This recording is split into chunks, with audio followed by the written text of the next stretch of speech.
Uma lúcida análise sobre os acontecimentos políticos com Henrique Prior.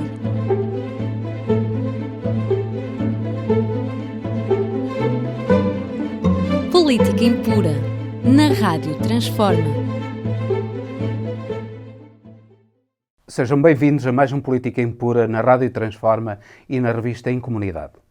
Peço-lhes, como habitualmente, para partilharem o programa, para ouvirem até ao fim, para colocarem gosto e baixarem a aplicação da Rádio Transforma. Falamos hoje, novamente, da guerra na Ucrânia. E ficamos a perceber um pouco das origens da guerra depois de uma entrevista do presidente ucraniano Zelensky.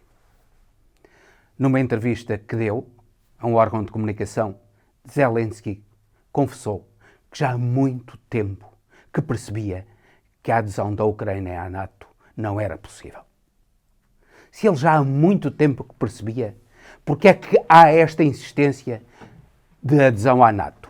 Porque é que há essa insistência da adesão à União Europeia se ele sabia, e a própria União sabia, que era muito difícil a adesão à União Europeia e que essa adesão à União Europeia implicava questões militares muito importantes, não só questões económicas extremamente complexas, porque a Ucrânia é um Estado altamente corrupto, é um Estado dirigido por uma oligarquia extremamente poderosa e que na realidade é quem manda no poder, e também condicionado por uma máfia que controla grande parte dos corredores do poder. Porque é que, apesar de tudo isso, Zelensky pediu a adesão à NATO e à União Europeia?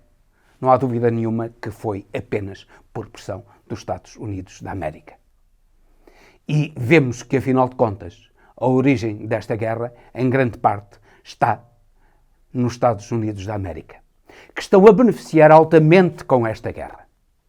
Eles estão a enviar material de guerra para a Ucrânia, mas a Ucrânia vai ter de pagar esse material de guerra.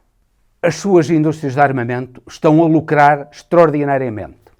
As ações da Lockheed, as ações da BAE, as ações da Raytheon estão a aumentar de valor enormemente nas bolsas dos Estados Unidos da América. O petróleo está a enriquecer em grande parte os Estados Unidos da América.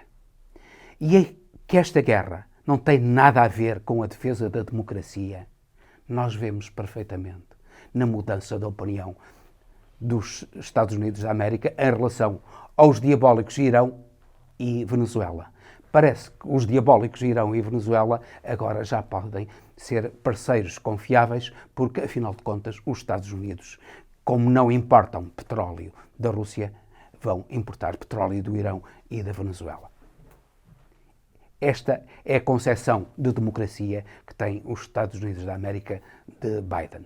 Nós percebemos que há aqui interesses profundos para esta guerra e que quem sofre é o povo ucraniano.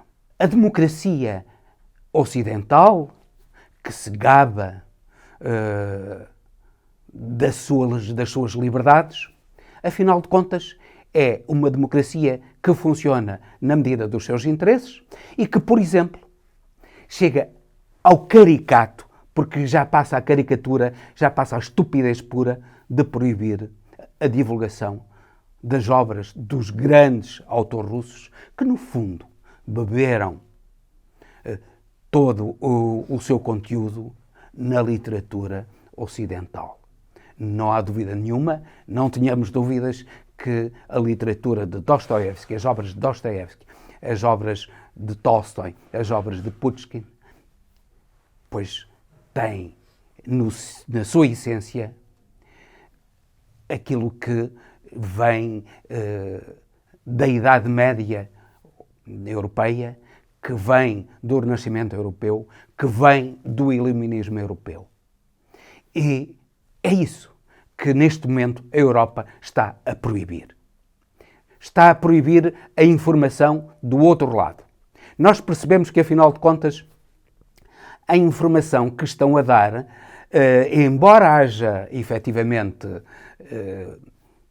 triunfos, alguns triunfos do exército ucraniano, que se tem batido com grande dignidade contra as forças incrivelmente superiores da Rússia, mas a verdade é que grande parte das estruturas essenciais das Forças Armadas ucranianas estão completamente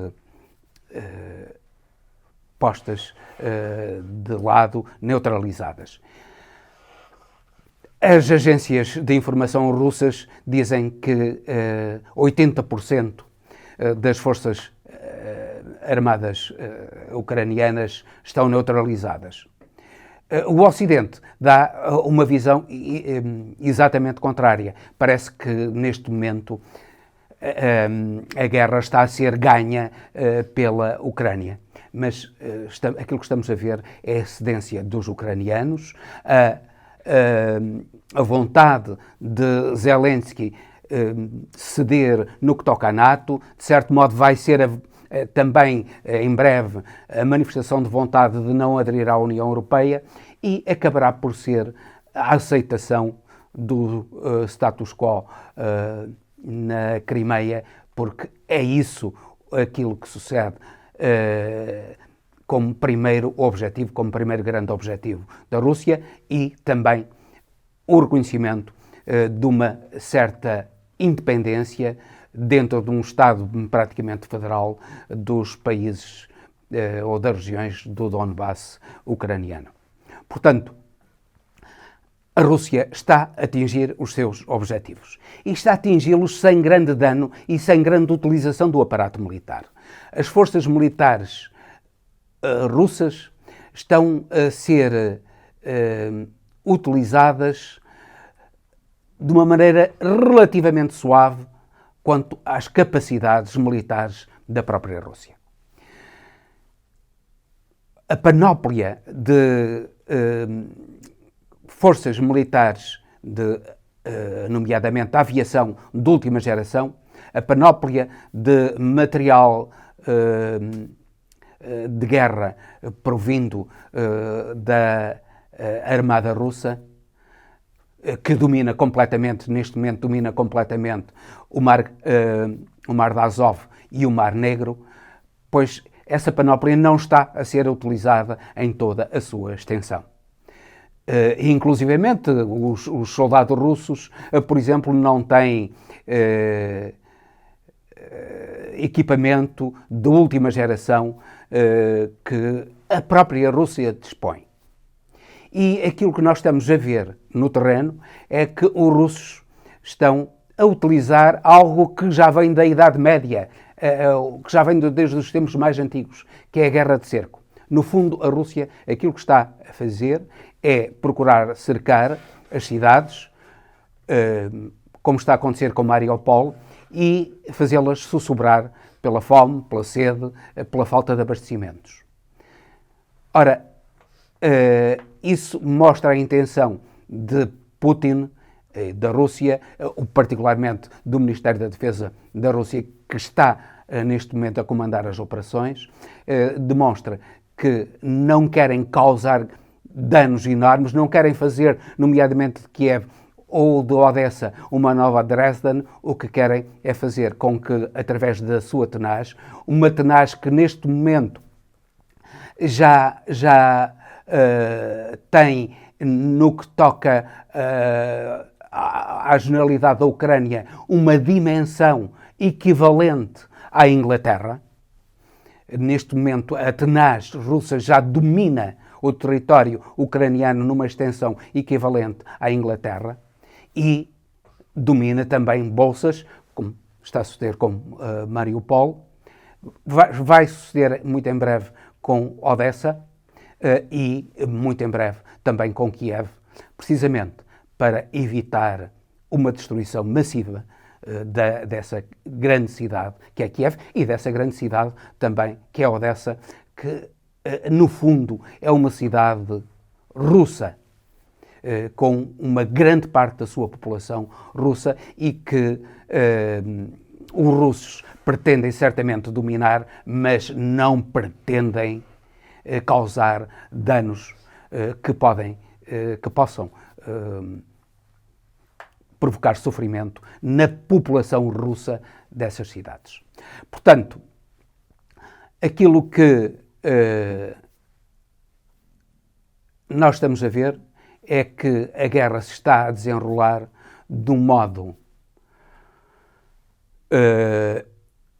não excessivamente violento, não utilizando a panóplia de meios militares altamente destrutivos de que a Rússia dispõe, mas procurando asfixiar a Ucrânia de modo a ela ceder às pretensões russas, e a Ucrânia vai, no fundo, ceder às pretensões russas. Esta guerra não irá durar muito tempo. Muito provavelmente irá acabar com a primavera e a Europa, em consequência desta guerra, estará cada vez mais dependente dos Estados Unidos. Se havia objetivo que os Estados Unidos pretendiam, eles conseguiram-no, que era tornar, neste momento, necessária aos olhos dos europeus uma NATO que estava doente, se não moribunda, e fazer da Europa uma nova Bielorrússia dos Estados Unidos. Provavelmente a Ucrânia, se não for uma Bielorrússia, pelo menos irá ser um Estado neutral para a Rússia. A Europa ficará cada vez mais dependente dos Estados Unidos. E o aumento dos orçamentos de defesa dos países europeus, aquilo que irá fazer é, sobretudo, que comprem material de guerra aos Estados Unidos, fazendo encher os bolsos e aumentar o valor das ações dos grandes fabricantes de material de guerra americanos. Esperamos que outros líderes europeus, mais lúcidos do que os líderes europeus medíocres que temos atualmente, alterem esta dependência europeia dos Estados Unidos da América e que não sigam a política cega de empurrar a Rússia, que é europeia, com uma cultura europeia, com uma civilização europeia, baseada também na civilização cristã europeia, não empurrem a Rússia tanto para os braços da China, de modo a fazerem da Rússia um verdadeiro cão de fila da China, que quer fazer como aquilo que têm feito os Estados Unidos em grande parte no mundo, é a guerra por interpostos Estados. A China não está, de modo nenhum, interessada em meter-se em conflitos. A China, quando muito, está interessada em utilizar as experiências russas para ela própria reforçar e atualizar o estado do seu equipamento de guerra e perceber qual o nível do equipamento de guerra americano também.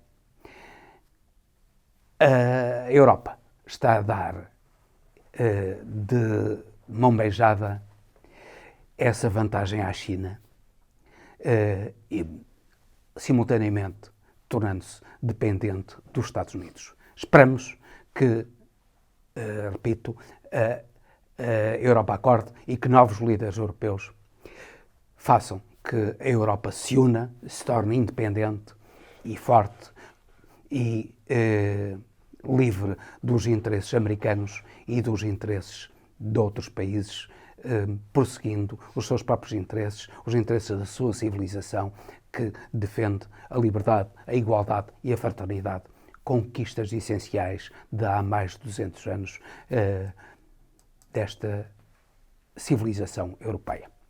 E com isto despeço-me com amizade, até ao próximo Política Impura, pedindo-lhes novamente que partilhem, que coloquem gosto e que baixem a aplicação da Rádio Transforma, que é gratuita e é extremamente fácil de fazer.